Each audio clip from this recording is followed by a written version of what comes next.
You don't have to do this. You don't want to do this. Desire is irrelevant. I am a machine. Alright folks, how you doing? So I'm seriously thinking of going back and addressing Dr. Kirk Honda with Psychology in Seattle, his analysis of Nick and Hannah from season 7, because my god, he gets it so catastrophically wrong. You know, especially when you watch HG Tutor, when you understand what you're looking at, when you see with open eyes, with awakened eyes, what you were looking at in front of you.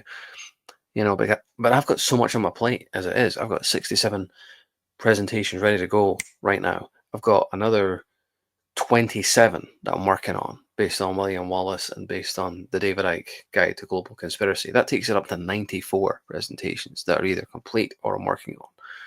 So busy.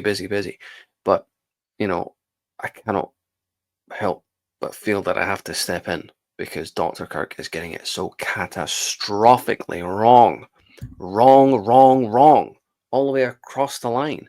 He's thinking that Hannah is somebody who can be saved. No. Hannah is absolutely a lost cause. She is going to die in box wine and catland, and it's going to be a hell of her own making. We all live in the hell of our own making, or the heaven of our own making, as that might be if you juxtapose.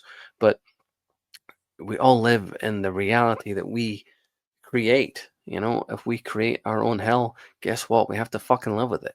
It's no one's fault but ours. You know, we are sovereign beings who create our own heaven or our own hell.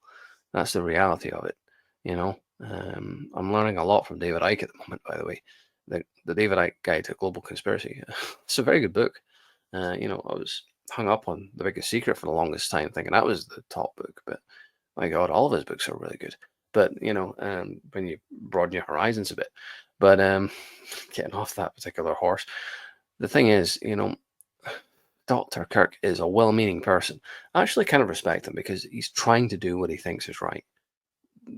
In fact, that's where the frustration comes from, because he actually thinks he's trying to do what's right, and he actually is a good person who really is genuinely trying to help people.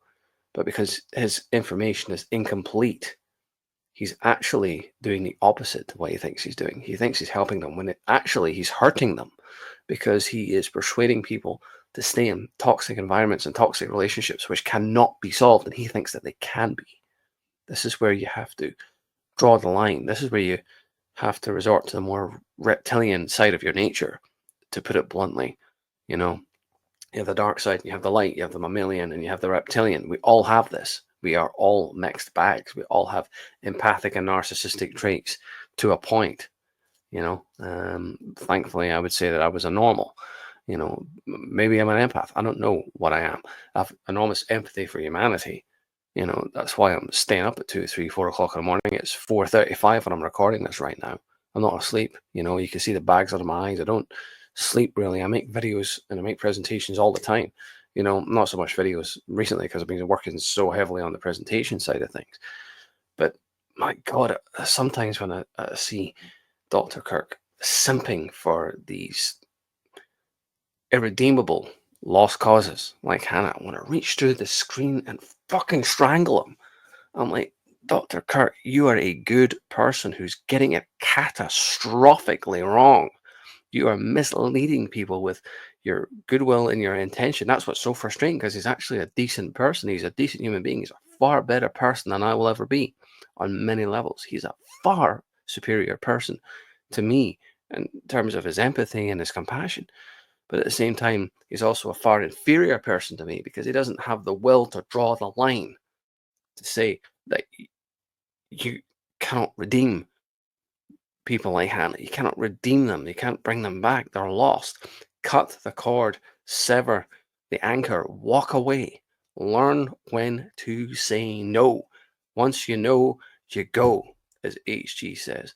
HG is probably the most horrible, despicable person I will ever encounter in my life, directly or indirectly. But you know what? He's helped far more people than Dr. Kirk ever can or ever will, because he tells people when to draw the line, when to cut the cord, when to say no, when to switch the logic defenses on. By his own admission, HG says that he is Satan incarnate. He said this multiple times. It's not my words, this is his words describing himself. but he has helped and he has saved more people than Dr. Kirk ever can or ever will, because you have to be in tune with both sides. You have to walk the line down the middle between the dark and the light, empath and narcissist, mammalian, reptilian. You have to know where the line is and when to cut the line and say, walk away. Know when it's over.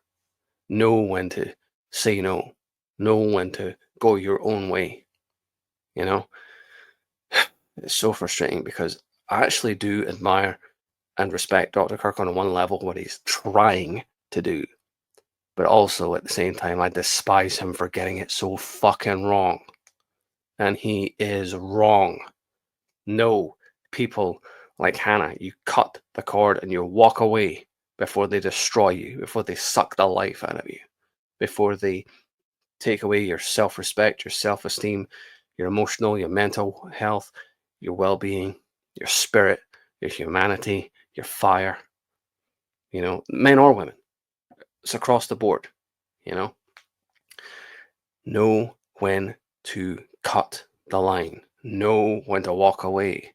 Know what you're fucking looking at.